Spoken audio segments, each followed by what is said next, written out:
Hi, this is Clifton Worley from the Clifton Worley Show, and we are here at the NAMM Beach House. And this is the last day of NAMM. We just completed it, and we're all fixing to go home in the morning tomorrow. And I'm here with Paul Pennington of the Flippin Flippers, Sean Arbow with Gunstreet Wiring, Corey. Tell me how you say your last name? Nigro. Okay, Corey Nigro, and you're from Boston, right? Yes, sir. And so we're just going to have a conversation, kind of decompress about NAMM here and have a little fun, talking about the things we've seen. Paul, what was your highlight of this whole show? Well, I mean, we just getting to meet the people I've worked with over the internet for the last year, and being able to meet them face to face and shake hands. And some of these people I've had great contact with for a year, almost 2 years, and never actually met them. So that's always that's kind of was my intention for coming. And then there was some rad gear that was here that kind of I didn't think was going to come out again, or it was a limited run and stuff. Like the Old Blood Noise Rever was rad, and they're going to launch that now, which is I want one. So there was some cool stuff. So the people, though, that's why I come, and there's some cool stuff too, which is good. We're going to talk about something but we're going around the room. Something I just thought about. But Corey, what was your highlight of the show? My highlight, I liked the Anasound stuff. He came out with a new spring reverb that I'm pretty stoked on. Nice. 3 different size tanks that can fit on top of your pedal board, underneath your pedal board, and then he has a pedal that connects to the tanks. Steve from 60 Cycle Hum was showing me some flyer or something with that on there, and I didn't get to see that, but that really intrigued me. It's a cool concept. Yeah. So just go tomorrow. I'm fine. Yeah. Yeah, I'll just go back tomorrow. Or you can go to Nice, France. That's where he's located. So.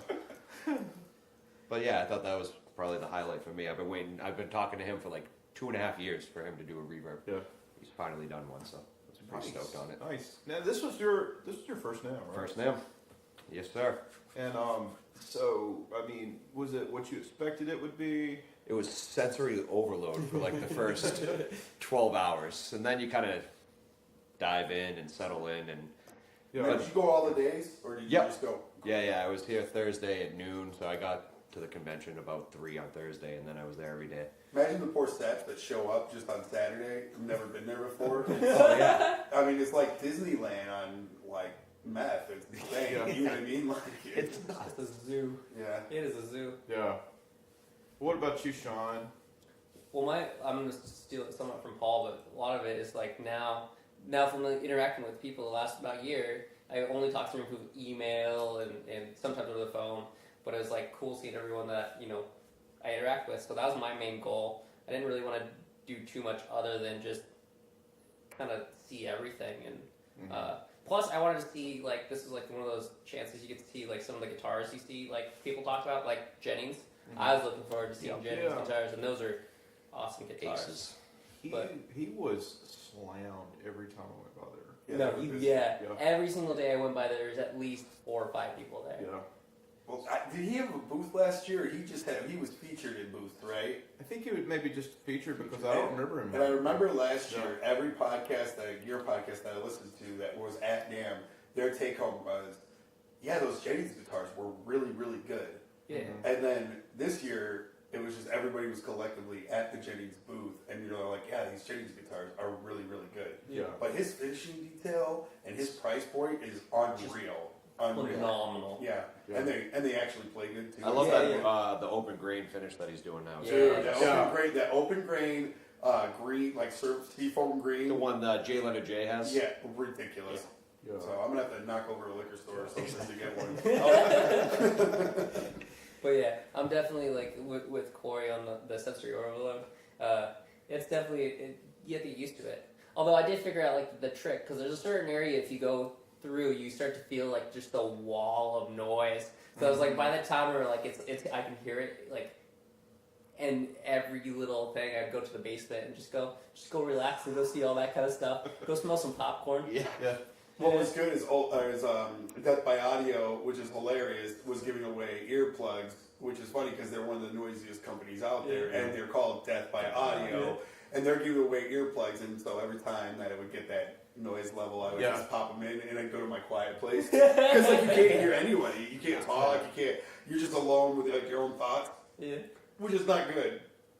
But at least it's like, okay, all right, now I can take them out and be okay for a little while again. That was the only booth I went to. That was funny when I went there. Like, I was playing their pedals, and they had a dude who was manning their amp, and every time he would look around, like to the left and the right, kind of like real like nervous, and be like, and he would like sit there and ride the volume knob and get like super loud, and then if he saw somebody come by, he would yank it down. Sound control, because it's sound control. Oh yeah, walking around. NAMM police. Yeah. It was hilarious, and finally I was like, I couldn't hear the nuances of any of those pedals because it was so rumbly. I mean, it sounded like an airport. Yeah. Oh, yeah. And I was like, can I get like a headphone rig set up? And he was like, sure. So I was like, even with the headphone thing on there, I couldn't even hear. Because there's some dude shredding on a Marshall half stack like 3 booths down, and you're just like, why are these guys getting in trouble? And why is this booth getting in trouble? But that booth is like literally it's on 11, and this dude is just like wailing on this guitar, and it's like, man, nobody listens to you, Noodle. Stop. But because he's like a guest and is like doing a demo, it's like okay. But then like Death by Audio, you turn it up a little bit, and they're just like, man, not Death by Audio, but the Sound Police. Yeah, that was Kind of weird dynamic, but that part of the NAMM floor was like the most unreal. Like it, especially on Saturday, like it was just you couldn't move. Oh no, you couldn't. And then they'd have some celebrity doing autographs or something, or just like a meet and greet, and so there's like a line for like 3 miles long, just like wrapped around, and you had to like cut through those lines to get through. Yeah, it was kind of a mess. It was ridiculous, but yeah, I would do the same like Sean. I would just find a way to get away from that. And also, there was that part of the floor was like the dead spot on my phone. Oh no, that's true. Yeah. Yeah, I was texting my wife, and by the time I got back there, I was like, "Oh, she didn't text me back." And what sucks is that part is like the best part. Yeah, That's where you want to be, because like the deli stock box stuff was there, which has a ton of builders. There's like Pedal Alley, the boutique amp was over there. Amps. Yeah, it was like this is where you want to be, and then like you don't have cell phone service, or you can't like hear anyone talk or text anyone to tell them to come meet you there. Yeah, it was a mess. Yeah. But they did a better job this year of keeping like those kind of things together, unless it was something being featured in like a different section. Like having Matthews as part of like Amp Town was like a good call. It was separated, but it was with good. Them now. Right, exactly. Yeah. Exactly, but there wasn't like last year. Matthews was just like in the basement. Yes. Yeah. Like by himself. Yeah. Him and Death by Audio were like one of the 2 pedal companies in the basement. It made 0 sense. Yeah. The way they should have been upstairs with everybody else. So they did a better job of keeping people up where they should be, keeping the acoustic guitars downstairs where like together, keeping like all the the drums. big the drum. Well, keep the drums. Put them in a different building. Yeah, could they? They should do it at Frost. They should just get their own dam. Yep. I only went to the drum part like one time because Scott Hamilton was like, "Hey, I've got a pass to get into Ludwig's thing." He had some friends over there, and Fred Armisen made like an appearance over there. Right, yeah. And so like he got in to the booth, and they had it like roped off, and they had people guarding it. But like I was right there at the rope, so I was able to catch his performance. Cool. But it was so thunderous loud. Like I was like the whole time I was just like leaning in, like I'm trying to hear. And he was talking through a PA. Yeah, like it was Fred Armisen would have to speak through a PA. Yeah, he's such a soft-spoken guy. But that was a fun little thing to see him. And I took a few snapshots. Kind of bragged to my wife. And my sister-in-law, they like him a lot. So it is kind of cool when you're walking through the hall and you're like, "Hey, that's Phil Collins right there." Yeah. Did y'all? Speaking of famous people, did anybody see any? I saw Fred Armisen as the only one. I just saw him walk by. I was like, "Oh, that kind of looks like Fred Armisen," and I didn't even think about it. And then you posted Rick Nielsen. I met Rick Nielsen. Oh, that's right. Yeah, that was pretty cool. We saw. Who did we see? The girl. Nita Strauss. I saw her several times. Yeah. And I then, thought I saw Albert Lee, but it was just some old fat guy with white hair and long fingernails. The guy from Spinal Tap that was there, the Yep. bassist, the former bassist and formerly from Spinal Tap, because he was, I think he was, he was the Ibanez or whatever, but they had like a, kind of like a tower top where, and so I could see him up there. And I was like, oh, who are these people waiting for? I was like, oh, there he is. Yeah. Yeah, I think it was Ibanez. I can't remember, but yeah. The drummer for Jason Isbell. He Oh, was that's there. cool. Yeah, he was a nice guy. I'm trying to think. I mean, seeing guys like who are not household names, but seeing them around, like guys like Mason Stoops and like you know, like guys who are Daryl like Posen. yeah, definitely. Yeah. Like that was really cool to see them like around and just chit chatting with people. Yeah. Speaking of those people, we got to see them play at the taco party, and I talked about this on another episode. But So it's not important. it's not. Yeah. It is important. That was very good. No, it was, Yeah, it was a great yeah, idea. yeah. Any thoughts on that? Brief thoughts on that? I know this The is taco you party? You two guys first times to go to it, right? I actually didn't get to go to it. Oh, you weren't there? I thought for sure. I slept through Oh no. it. I went home to nap at 4:30, and I woke up at 9:30. Oh my goodness. I slept through all my alarms. you know and what everything. though? If you showed up, you could have still waited for tacos. I know, We waited because it for was 2 like hours. 2 hours, right? That's insane. It was a weird environment because it was like it really blew up this year, and it wasn't a bad thing. But the band played, and you waited in line for tacos. But it was kind of like just sitting there and watch a concert because the line kind of just moved and you just kept moving with it. They played for an hour or so, so it wasn't like the wait wasn't terrible because you're just kind of moving with the line and watching a concert with amazing musicians. So that was awesome. Yeah. yeah, I did. I also missed it. That was day 2, and that was like 20 miles of walking in, and I already have a bad knee, so I'm like, I'm gonna go home. I'm gonna sit and not move the rest of the night, and I didn't. Well, y'all have to go again next year Yeah. if they do it. Last year it was like in LA, so like it was really hard for people to get out to. They didn't say the address until like 20 minutes before. Really? Yeah, so people didn't really know where to go. And this year it was announced on Instagram. So there was 5 times the people that were there last year. Yeah. So it was a little hard, but everybody got food. Some people were upset they didn't get drink, but everybody got food, which was so cool. So Yeah. Did we had the pancake breakfast the next morning? yeah, the next morning. Yeah, Yeah. What time do you guys get back?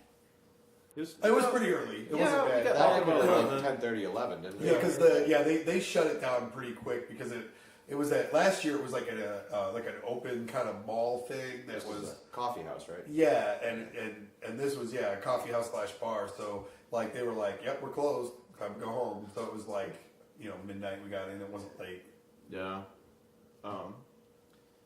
So we got back at about 11, and then we kind of stayed up late talking that night. But there was the pancake breakfast. We had to be up like at 6 or 7. We had to leave. Again. We had to leave at 6. Yeah.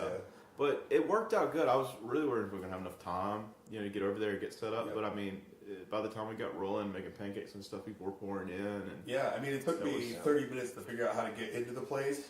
So, Yeah.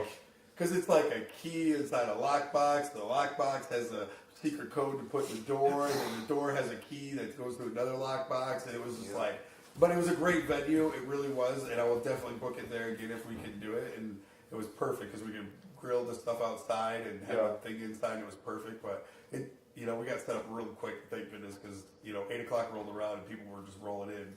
there was tell us that was I didn't get a head count, but There was around 50 people there. 50 people. Yeah, it was Yeah, around that 50 was really people, good. yeah. Which is really good. For a minute, like in the morning, it was maybe like 8:15 or something. They're like, hey, if just our friends show, and it is what it is. The people win some rad prizes, and we'll throw in some money to like make it, at least hey, we did this, And but no, about 50 people showed up, and with the online sales and the actual raffle and the pay to get in, we're pretty close to $1,000 for the Live Love Foundation. So it was really That's cool. awesome. And I was telling this to Clifton, I think beforehand, that when you throw $1,000 at a big organization that does really cool things, it doesn't mean as much as when you do something that's small you know, because this little girl is going to be able to do a lot of good things with $1,000, you know, and it's really cool. So Yeah, we were just like just overwhelmed with like how many people came and how much people spent on raffle tickets, and just tried to really like, you know, obviously, you know, there were some companies like, you know, that gave us really big prizes like Keeley and Death by Audio and Solid Gold and Pelican Noise Works and obviously Sean gave us stuff from Gunstreet, and you know, so many people chipped in, and it made people be able to want to spend money to win stuff. So it was really a great event. Yeah, it was. And you tell us a little bit about, you had this demo board there where people could try out the pedal you commissioned. Yeah. Yep. So Solid Gold Effects was very nice to us. Alex Fletcher was my contact. I've been talking to him about music and stuff for about a year or so. He's a really nice guy, and we really connect with a lot of bands that we used to be into and stuff. And we were just talking about, we'd done some demos and that pedal thing with them, and they've been super gracious, and the way they treat us is great. And I said to Ko, hey, we should do like a pedal for this event. It would be cool, you know. And he's like, I'm like, let's just do like a pancake pedal, you know, and it'll have a dumb pancake on it. And he's like, oh, he wasn't into it, you know. He's like, I don't know, who would we get? I'm like, we kind of both just said, let's talk to Solid Gold and see how hard it is. And if they say it's stupid or it's going to be expensive and we can't do it, then we won't do it. You know, it's that hard. I said, well, let's just talk to him. Man, Alex, he's like, hey, I started to message him, and then he's like, what's your number? And he called me like instantly. And we talked for like 2 hours just about stuff. And he's a busy man, and he was just super nice. And but yeah, they held their hand the whole time. They basically said, you know, if you want to do something that's R&D, you don't have enough time. If you want to, this was like in the summer, you know. Yeah. But if you want to do something that maybe we start with, that's one of our existing pedals, then we can go from there and run with it and do it however you want. And so we did a Germanium Deluxe Zeta, and on the other side it has a BC549, which is Ko and I's favorite boost from them, and it's a higher gain boost. And he picked that out. We didn't even tell him what boost to put in it. And they sent us the prototype, and I went, this thing's amazing. I didn't tell Ko. I sent him the prototype, and he went, this is amazing. And then we came together and said, hey, what do we all think about this? And we all just said, it's perfect. Don't change a thing, because it sounds fantastic, you know. So this may be out like really soon. Is there still time for somebody who wants to? Basically, tomorrow is the deadline. But if you really want one, contact us. We probably got a few days. You know, they were very nice and said, you know, we'll leave room for some stragglers. You know, but the problem is it's not the problem, but we wanted to stay the same price point as the Zeta Deluxe, so you don't want to undercut them with another model of their pedal, you know. And so it's $250, which is a hefty price tag after coming out of Christmas and going to an event like this. So we totally understand, but just contact us if you really are interested. The worst we can do is talk, you know. If it's too late, it's too late, you know. So. I mean, you got one. I'm stoked on it. I can't wait to get it home and play it. Yeah, he won one at the pancake breakfast, which is pretty amazing. Sweet. Yeah, that's exciting. Well, I was really gracious. You let me do something, and it was nice when you had your pedal as well. But we've been working on a prototype with our show, and he let me throw that on the board and let everybody kind of see. No, totally. It should be on there. It's fun. You know what I mean? That's the cool thing about this community. This is the one like hobby or like community that isn't like at each other's throats. You know, there are some things here or there, but for the most part, all the builders and all the podcasters and all the media guys or whatever are all just like super cool, and like just it's like the only community I can think of that is actually gracious and is like thankful to meet other people who are interested or into the same thing. So yeah, Clifton's got a pedal that he's working on, and man, I was like, let's put that on that board. People should play it. It's rad. Yeah. And so I don't know. I don't want to speak too soon, but that's going to be coming up soon, and I'm trying to let everybody here know about it and send it a few places. It's going to be passed around, I think, the San Diego area, because there's a lot of guys who review gear there. And, definitely. I send Paul one and kind of pass it around the circle until, you know, feel like all the Yeah. friends kind of get a look at it. Now, are you talking about it at all, like what it is, or no? Let's just say this: it is something. It's great. It's really great. Yeah. It is good. It's cool. really, really great. And you don't hear this type of thing done this way, and it's really good. Yeah, it's a very unusual, but it really nods its head to, I think, the culture of my podcast and Sure. the way I play. So Definitely. yeah, so be on the lookout for it. And like I was gracious because there's probably about 12 of my friends that got to play it. Yeah. And so yeah. Well, so today was the last day. Did you?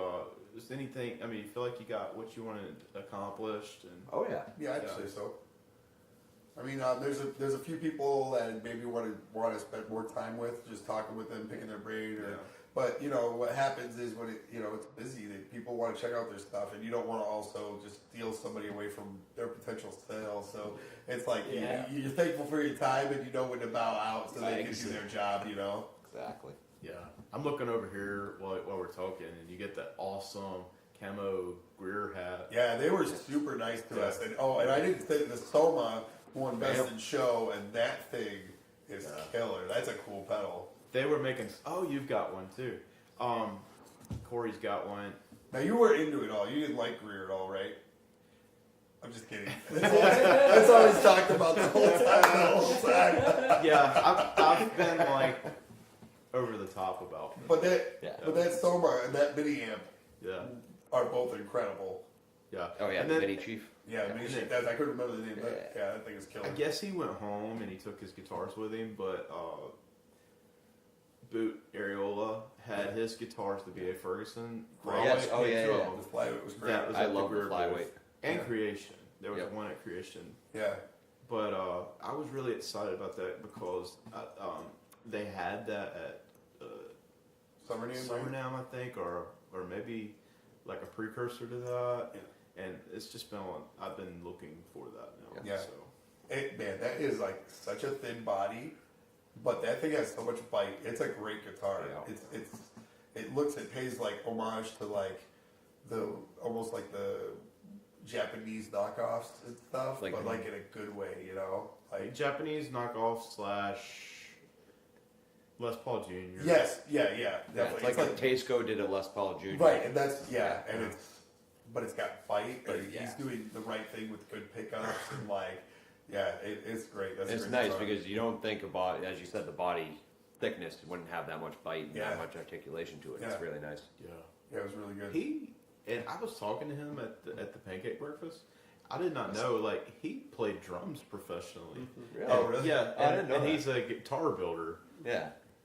Yeah, That's funny. and it's like that is You're so. seeing that more and more. Yeah, It's like a. Well, that's Kevin. That's Kevin Equitz too. Kevin Equitz is True. the drummer. Oh, really? He's a fantastic guitar player. He'll never tell you Yeah. that, but it's because his brother is an unbelievable guitar player. yeah. So he's. I remember hearing that on a podcast Yeah, when he was telling he's his the story. drummer. His brother is the guitar player, but then he's an exceptional. He could do any demo at any booth. He's fantastic. Yeah. But then you're seeing that a lot. Yeah, tuning instruments. She's like that. Yep. Layla. Uh-huh. Oh, yeah, 'cause She plays drums. No, she just doesn't play guitar. Like she just likes to build things. Oh, She's- sure. really? Yeah, and Yep. she'll go and I can't remember. She was on Let 'Em Hear, and she's talking about. She's like, yeah, I just asked my musician friends what they think about it, and then I just twist it through there.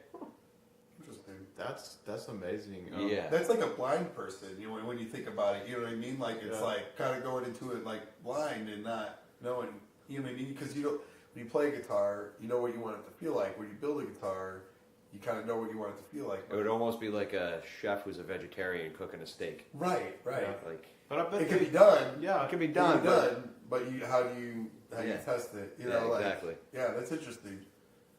Yeah, that's interesting. Well, I think it's been a great show, and before we go, I think it'd be fun. Best food you've had? At NAMM or post NAMM? The The whole entire time time. you've been The here. whole time? Ever, or you mean it? Bar none here. No, here I was now. 7 years old. Man, I had this chili corn dog, and it changed my world. Oh, you know what? Like, I mean, I had some really, really good food, but we just had a donut from down the street. Oh. And it was freaking the best donut I've ever eaten. Now, if that would just go into the food category, but if you said meal, yeah, that's a tough one. I mean, do I do cliche and just go the Mexican food? Yeah, I was Because gonna say don't that- get it back home. That's Yeah, what I. you know? That's what I was gonna say too. Is, I mean, I stopped at this joint the first day I was here. Menu's all in Spanish. I had no idea what I was ordering. I got some fish tacos, and they were the best fish tacos I've ever had in my Oh, I life. bet. yeah, So even the it's- food trucks out front, they didn't Yeah. speak. They're like "Sí, señor," Yeah. and you give them their money, and then they comes out, and it's very, very good. Yeah. Yeah. So yeah, on the east, well, not on the East Coast, but at least where I'm from, Mexican. Yeah, food the is- Northeast. The Yeah. Northeast is, man, it's Taco Bell. You know, Yep. the Mexican food has to be dumbed down for people in that region Yeah. because it's just too much. You know, but it was very good, and I was very excited. The only Mexican food I had here was at the taco party, but those tacos were amazing. No, those tacos Oh yeah, were TJ's amazing. tacos. They were I heard hot. they were legit. Yeah. They were very hot, but they were good. I mean, when they're making the tortillas right in front of you, Yeah, that was good. that's when you That's know the it's best. good. Yeah. That's, you know. It was very smoky, like the kind of meat you'd get at a barbecue. There you go. Yeah. But like Yeah. it done with a taco with all the right seasonings. Yeah, and absolutely. spices. So it was good. I've had I think like 3 different burgers since I've been here. Which one was I'm your on favorite? 3. I think the one we had tonight at TK's Yeah, Burger that was was really good. Was the best. It was And it was the great cheapest. burger. For a $7 burger, fries, and a soda, Yeah. You can't Or- beat that. you know. No, not when I've I went had to 4 In and Out. burgers. Spent 12, I think, for their double and fries. Oh, sure, yeah. Oh yeah. So I did something there though. RJ Smith told me, he said you got to get those fries well done. And you And saw them I well did, and they were kind of had a unique crunchy texture to them. I liked it. The burger looked amazing, Yeah. but then like when you bit into it, it was like there's no seasoning on this patty at Oh. all. See, that's the worst, and it's just laziness because it takes all of 15 seconds to season a patty. Yeah, it was like I don't know. Like this looked amazing. The price was not bad, but it was like that. I mean, I would go back. I'd go back and eat. Yeah. But it's TK's burger Dude, that place was great. It was Plus, great. they were playing super good music. It was yeah, great. they're playing like 90s. Oh, 90s hip-hop. gangster rap. Yeah. And when I was there, I went there my first night when I was here. They just played like punk and hardcore stuff. So they just play whatever they want. It's It's rad. all over the place. Yeah, It's yeah. awesome. Yeah. I made Co take me to all the crappy places I liked when I was a kid when I lived here, and I haven't had in 20 years. So he took me to Jack in the Box, he took me to Carl's Jr. This is fantastic. The curly fries at Jack in the Box, I gotta say, Yeah, are awesome. very good. Yeah, I got the box of like Yep. they had some triple cheese, like curly fry box, and I was like, "Yep, I'm getting that." Yep. Did you have a favorite meal? The TKs was definitely, and probably that hamburger at Hilton, even though it was like expensive, it wasn't actually bad.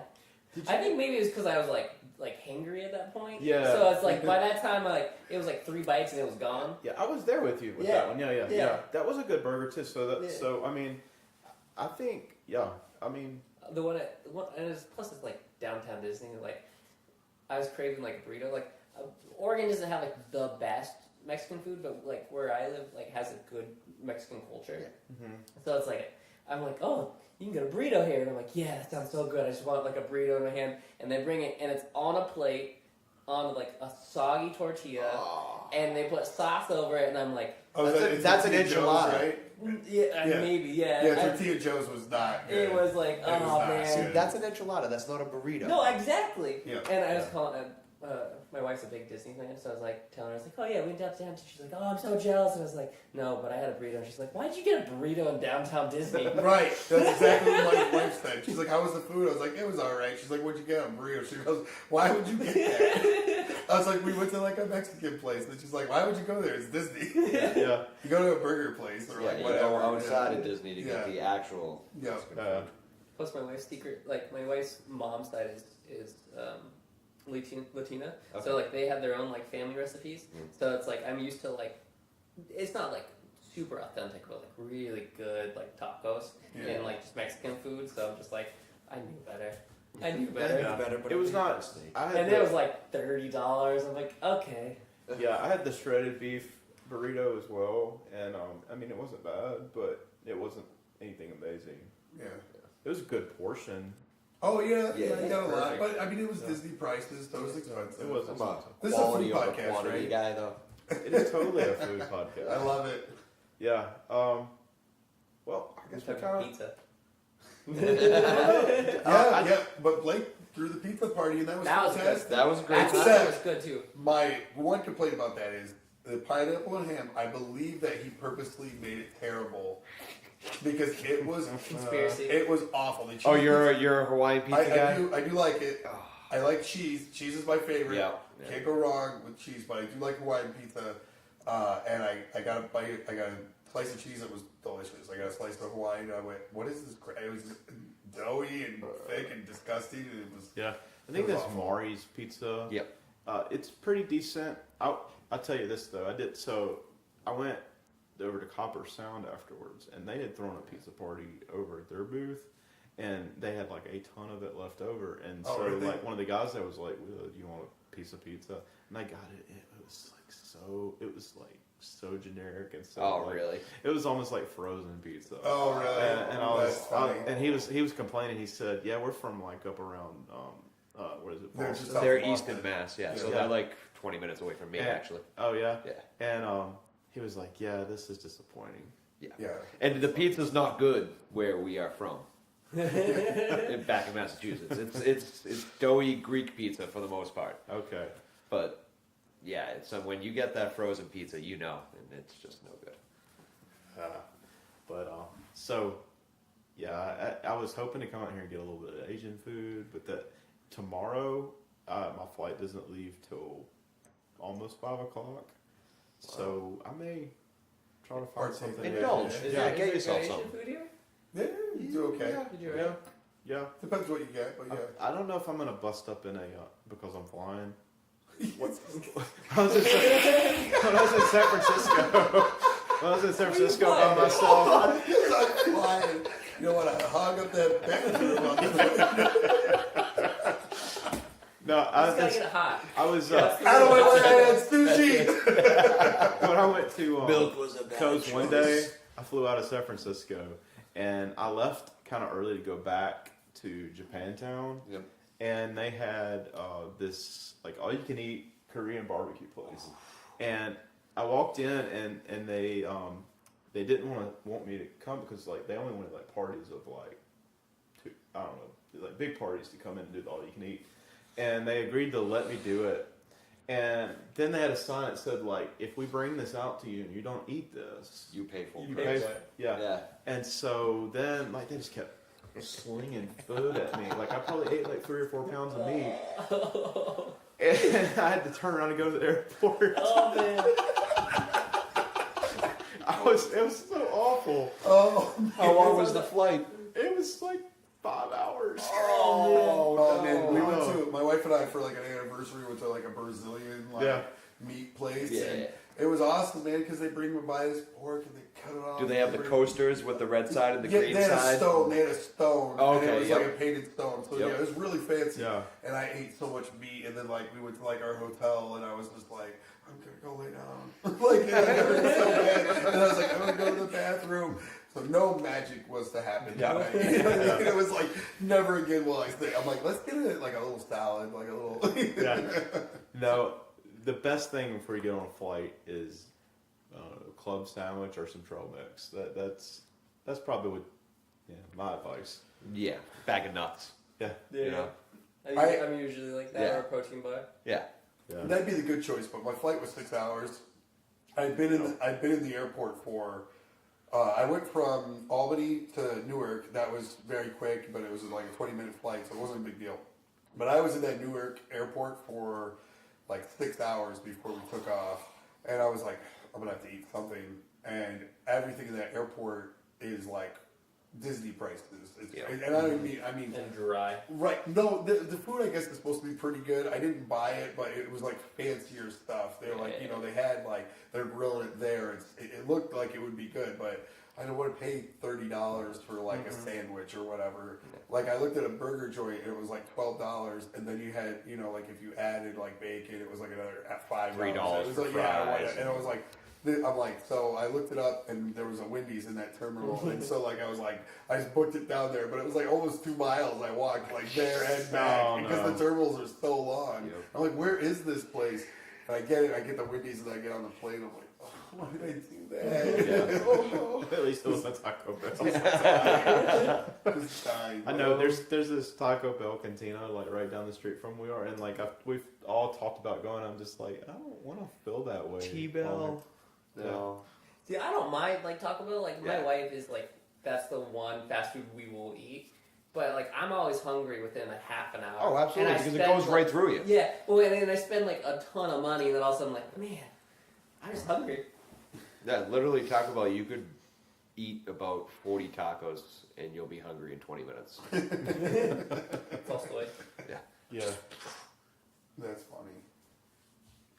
All right, guys. Well, I guess we'll wrap this one up. But I've had a fantastic time at this winter NAMM, and I hope to see y'all again. Maybe we can all if we all decide to come again, maybe we could just rent out this whole entire The whole thing and make it like That's NAMM, it. like the The cool NAMM NAMM block. side. the Yeah. podcast headquarters. Yeah, because all these units, there's like, so we Yeah. had our Airbnb, and it like, it fell through, and then they hooked us up with a way better place, and it's like on the beach, and it's rad, and it's like each unit, there's like 3 or 4 units in this building, and it's like, man, we could all make that work. It'd be rad. That would be awesome. Yeah, totally. And the food's cheaper over here. And there's the best donut It's I've a ever lot eaten. cooler area, Yeah. especially you don't And feel it's like I'm gonna quiet. get mugged. Yeah, yeah. Where I'm Yeah, staying, I feel like I'm getting mugged. Yeah. Yeah.